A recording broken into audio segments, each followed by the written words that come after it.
always has been and will always be. That depends on what the people of El Dorado Hills want, not what I want. But I have always said, if El Dorado Hills does become a city, does not sound too much like The Godfather, I will make you an offer you can't refuse for law enforcement services. And I say that with all sincerity because eventually this town will become a city. I firmly believe that. I don't know if it's this effort or the next effort or when, but someday this town will become a city.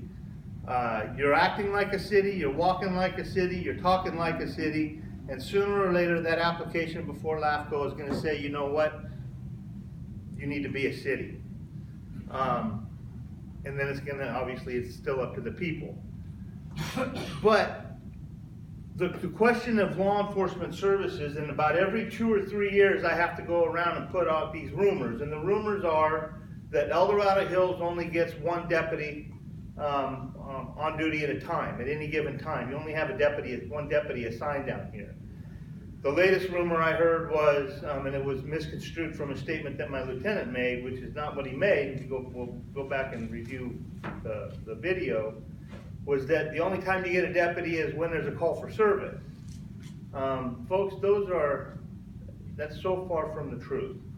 At any given time down here, during typically waking hours, and I can tell you right now, from El Dorado, from the casino, I will say, from Shingle Springs west, there are 1, 2, 3, 4, 5, 6, 7, 8 deputies on right now from the casino west. Right down here in El Dorado Hills proper, if you count deputies with also not only single cars but 2 cars, 1, 2, 3, 4, 5, 6, just down here in El Dorado Hills. So that leaves the other 2 up there, 7 up there by Shingle Springs. So we wanted to have some real good stats for you. So in the last 31 days, there was an average of 2.06 deputies on down here at any given time. So that means that we staff our beats depending upon historical calls for service. So we have so many deputies to work with at any given time, 24 hours a day. We know that between 3 o'clock in the morning and 6 o'clock in the morning, we really don't have any calls for service, and even the knuckleheads are probably sleeping. The knuckleheads they work late at night and they're out early in the morning. That's when we're staffed up. We know that Friday evenings and Saturday evenings, a lot of calls for service, that's when we have the most deputies on the street.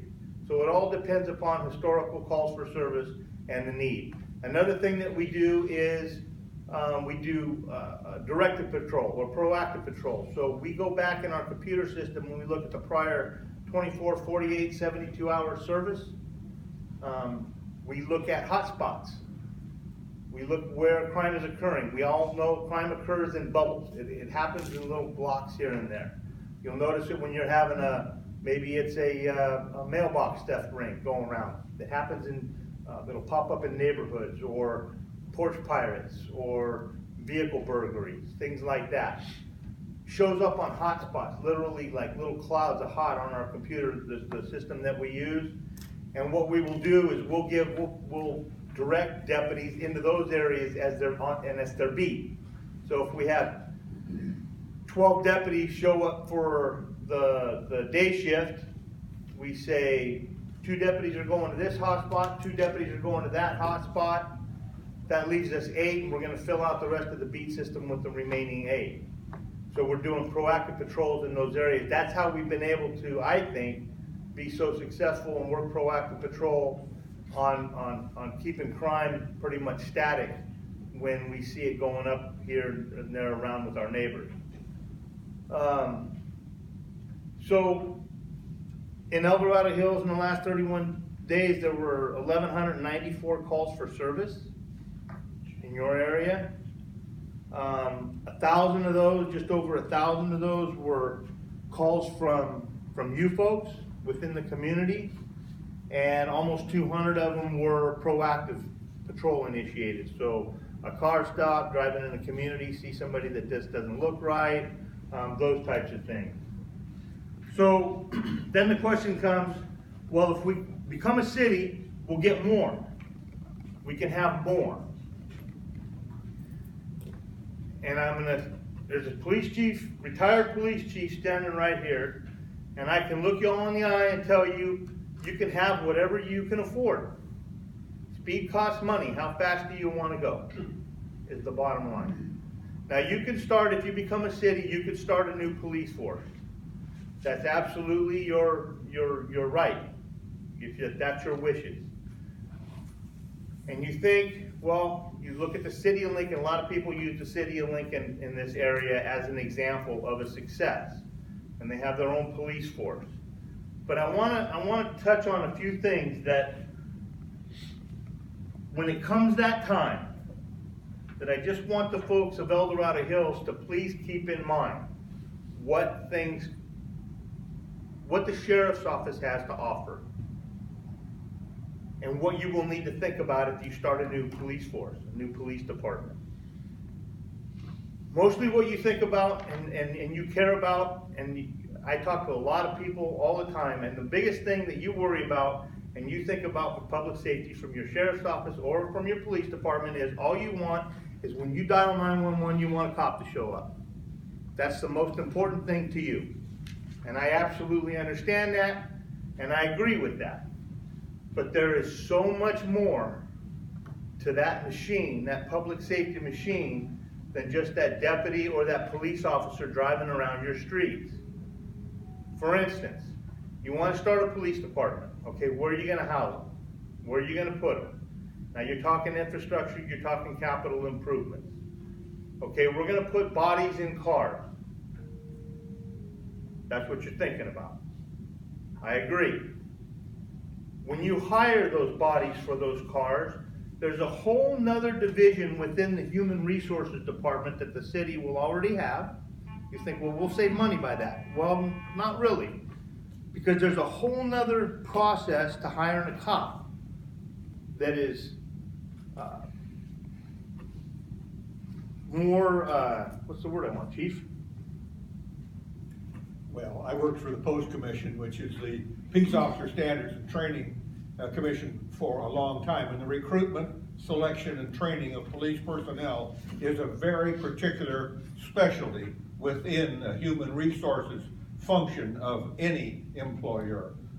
You have all the Peace Officers Bill of Rights issues that you have to deal with on the background packets, on the information, on just the personnel files. It's a whole different animal. So you have that. But okay, now we got the cops hired and we got them in cars. Great. They're going to go around, they're going to handle calls for service. They catch a knucklehead. What are they going to do with that knucklehead? Are you going to want a little Type 1 holding facility so you can do your booking and releases right here in El Dorado Hills, which unfortunately is most of the cases now in the state of California. It's mostly just book and release. So that's a Type 1 facility. That's a whole nother animal in of itself for another capital improvement project. Or you're going to book them up in the El Dorado County Jail, and that's fine too. But there are these things called booking fees. Placerville Police Department pays us booking fees, as does South Lake Tahoe Police Department. So even that's not free.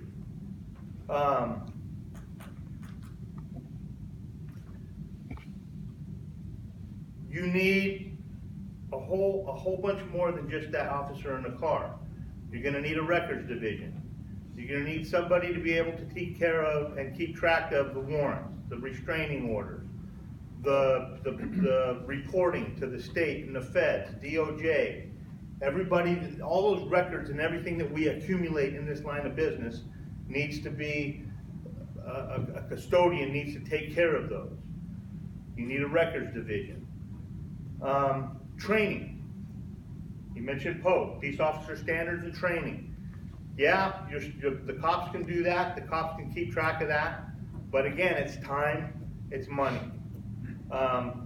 Internal affairs, how big of an agency are you gonna have? Who's gonna be investigating who when somebody crosses that line? Because no matter how great our people are, you still once in a while have somebody that just does something stupid, and you have to hold them accountable. A big one, dispatch and communications. That's a big deal in and of itself. And it's more than just a dispatcher sitting at a console and part of your new police department. It's also who's gonna keep all of those radios and those repeaters and everything functioning so that they can communicate. And who has the relationships with everybody to be able to get space for repeaters. That's a whole thing right now. That space is getting very valuable and sought after on towers. Property and evidence. Where are you gonna book evidence? Where are you gonna place that stuff? How are you gonna store it? Who's gonna audit it? Who's gonna make sure it's right? There's just all of that.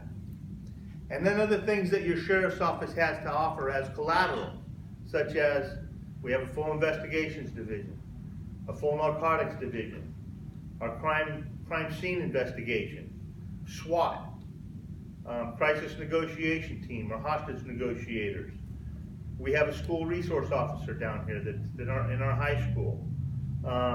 If the city limits go, and I assume that part of the push is to the lake, you're gonna have a body of water that you're gonna need to take care of. You're gonna need a marine unit.